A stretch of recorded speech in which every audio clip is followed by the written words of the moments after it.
هذا وزنه 14 جرام. 14.3. كم بتحسب الجرام؟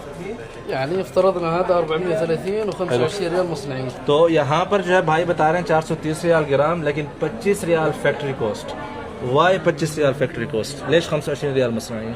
ايوه كل ما زاد الشغل ايوه تزيد المصنعيه. في عندك افترضنا البناجر ايوه شغلها قليل فمصنعياتها قليل يعني. ايوه عندك شغل. अच्छा ये कह रहे हैं कि जो सेट होते हैं उनमें क्योंकि ज़्यादा काम होता है तो इसलिए फैक्ट्री कॉस्ट ज़्यादा है.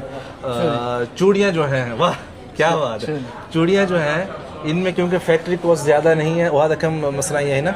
هذه من 10 11 12 من 10 मतलब 10 ريال 11 ريال 12 ريال. اوكي طب نحن في السوق الان شفنا اخذوا على حتى الاطقم المصنعيه 15 حسبوا لنا. ليش انت 25؟ جيب لي 15.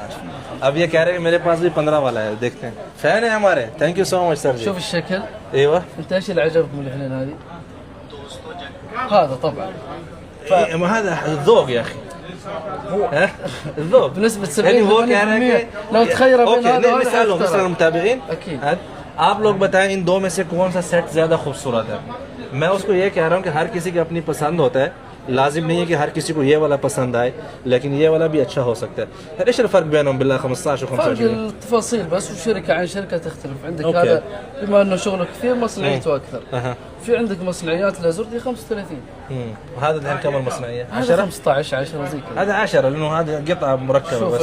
الأطقم أو الذهب بشكل عام كل ما صغرت القطعة مصنعيتها تكون أكثر. तो भाईजान बता रहे हैं कि जितने भी छोटा एक कोई भी चीज़ होगी ना गोल्ड के अंदर, उसकी फैक्ट्री कॉस्ट जो है ज़्यादा महंगी होगी. आप सोना खरीदने आए हैं सर? खरीद लिया? नहीं. अच्छा चले, बहुत बहुत मुबारक हो. कहाँ से आए आप? इंडिया. इंडिया. माशाल्लाह हज पर आए हैं, बहुत बहुत मुबारक हो. माशाल्लाह. इंडिया कहाँ से? अहमदाबाद. अहमदाबाद. भाई अभी तक जो है ना इंडिया वालों का जो है ना माशाल्लाह गोल्ड की शॉप पर ज़्यादा जो है ना वजन है ना.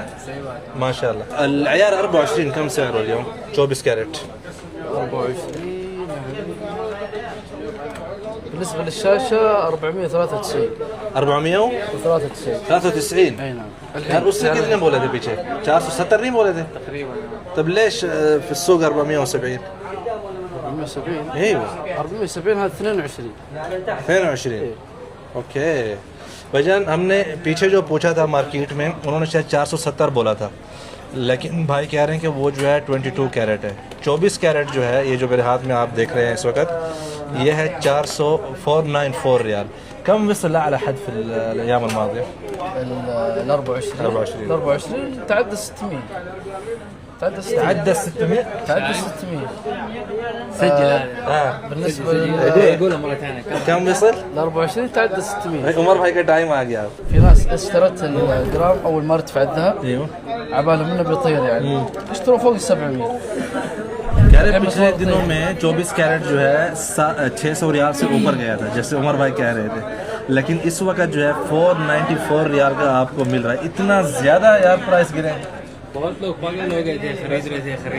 شوف وصل शुक्र है मैंने नहीं खरीदा. وصل 665. अब खरीदने वाले थे. मैं खरीदने वाला था. याद है हमारी एक वीडियो थी फार्म मदीना या फार्म समथिंग थी वो वीडियो. उस दिन मैंने इमरान भाई को कहा कि चलते हैं और गोल्ड खरीदते हैं, इन्वेस्ट करते हैं इसमें. उसने कहा यार बॉस कल सुबह चलेंगे. वो सुबह आज तक नहीं हुई. उस वक्त 365 रियाल था. चलो इमरान भाई अभी दावत होती है बस भाई से. वो करेंगे ना. हाँ अभी भी तो 495 रियाल है. माशाल्लाह बहुत भाई प्राइस गिर गए हैं सोने के इस वक्त मदीना में. शुक्र अल्लाह के.